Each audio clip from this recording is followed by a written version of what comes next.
In 1858, Abraham Lincoln, then a candidate for U.S. Senate, said, "A house divided against itself cannot stand. I believe this government cannot endure permanently half slave and half free. It will become all one thing or all the other." Many Americans had come to the same conclusion. A long, simmering debate about the expansion of slavery into Western territories and states was reaching a climax in the late 1850s. Northerners and Southerners alike tended to believe that slavery would wither and die a slow death if not allowed to expand. This would be good news to many Northerners. The increasingly popular free labor philosophy caused them to regard their own region as one of unlimited economic promise, and the South as one encumbered by a backward, primitive system which would ultimately prevent them from being financially or morally viable and would endanger the country as a whole. Southerners, on the other hand, felt that their economic and political independence and the way of life that independence fostered would be doomed if the peculiar institution were not allowed to grow. Differing regional political cultures exacerbated this debate. Whereas the upper South states had a tradition which, like northern states, encouraged the debate of philosophical and political topics without necessarily attaching a personal level to the discussion, the Deep South was different. Deep South states, and Mississippi in particular, tended to layer political discussion with elements of Southern honor and masculinity. In other words, when Northerners told them their system was deeply flawed and immoral, they took it as a personal attack on not just their philosophy, but their honor. Honor, according to Wyatt Bertram Brown, was the inner conviction of self-worth and the claim of that self-assessment before the public. A challenge to those convictions was a challenge to one's manhood. This was aptly demonstrated in 1856, when South Carolinian Preston Brooks severely beat Massachusetts politician Charles Sumner with a cane on the very floor of the Senate in response to an especially damning anti-slavery speech.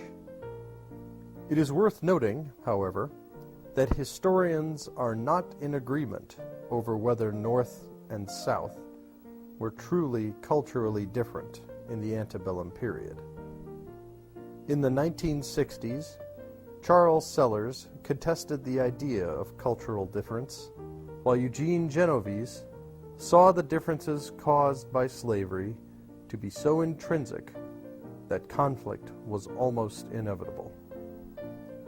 There has been no true academic consensus on the subject in the years since, like so many other Civil War-related topics. Once the war was underway, the Confederates had many initial successes in the Eastern theater. This was not the case in the West. In the first few months of 1862, Confederate forces were driven out of the officially neutral Missouri as a result of the Battle of Pea Ridge, Arkansas. Mark Twain described his own participation in the war in the West in a very tongue-in-cheek manner in The Private History of a Campaign That Failed. "It seemed to me that I was not rightly equipped for this awful business," he said. "I resolved to retire from this avocation of sham soldiership while I could still save some remnant of my self-respect. Union forces occupied first Nashville, then Memphis, then New Orleans, giving them control of most of the Mississippi River by summer. The only major point along the river remaining in Confederate hands was the heavily fortified Vicksburg, and that fell the following year. Union Generals U.S. Grant and William T. Sherman followed up their Western successes by taking active and very successful roles in the final stages of the war in the East.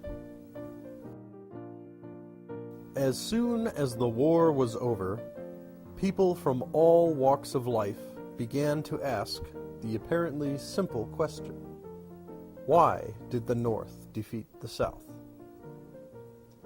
It is a question that historians are still asking, and several theories have been advanced, none of them settling the issue. A definitive answer is not possible, James McPherson wrote. That will not stop us from trying to come up with one, though, nor should it. If definitive truth were possible in history, historians would soon have nothing left to write about. Some Southerners, in the immediate aftermath of the war, blamed the outcome on the ineffective administration of Jefferson Davis. Others blamed the superior numbers and resources of the North, still the most common explanation for the average citizen. Historians, however, are aware that numerically superior invading armies have sometimes been effectively resisted by a determined populace, from the American Revolution to Vietnam and beyond. Some would argue that Grant and Sherman's revolutionary approach to warfare, a total war waged on civilian infrastructure as well as on opposing armies, dispirited Southerners. Mark Neely has argued that the Union approach was not true total war, as opposed to World War II, for example, because there was no concerted effort to kill enemy civilians. McPherson has argued that the South lost will, and the North gained it due to a series of military turning points, which had by no means been inevitable. The South lost, in other words, because the North beat them. Fundamentally, a military rather than psychological or cultural basis for victory. Confederate losses at Vicksburg and Gettysburg, within days of each other in July 1863, would be the major turning point, according to this thesis.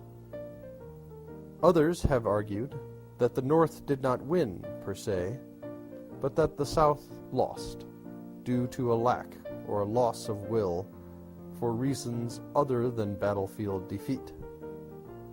Perhaps this was due to a weaker sense of nationalism in the Confederacy than in the Union, or because the more religious Southerners believed, when the war started going badly, that God had abandoned them. Kenneth Stamp suggested that Southerners may have actually felt guilty about slavery, and therefore their hearts were just not in the fight. Regardless of the reasons, the outcome was the same. As Twain himself wrote in The Gilded Age, the war had uprooted institutions that were centuries old, changed the politics of a people, transformed the social life of half the country. The changes which resulted in the Mississippi Valley were sweeping in many ways, but there were many who resisted such change.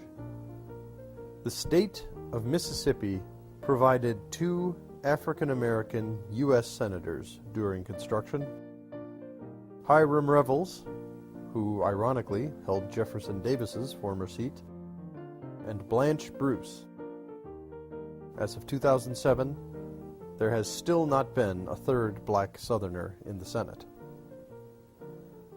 While some former planters, Mississippi's James Lusk Alcorn being a notable example, accepted and even encouraged biracial political and economic cooperation, many whites were opposed to the idea.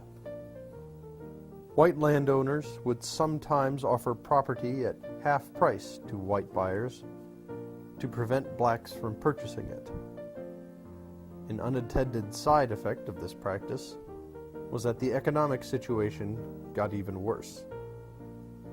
Over 150 planters near Natchez had to forfeit their land in the years just after the war. White resistance was much more direct than simple finance, though. It was soon expressed through violence.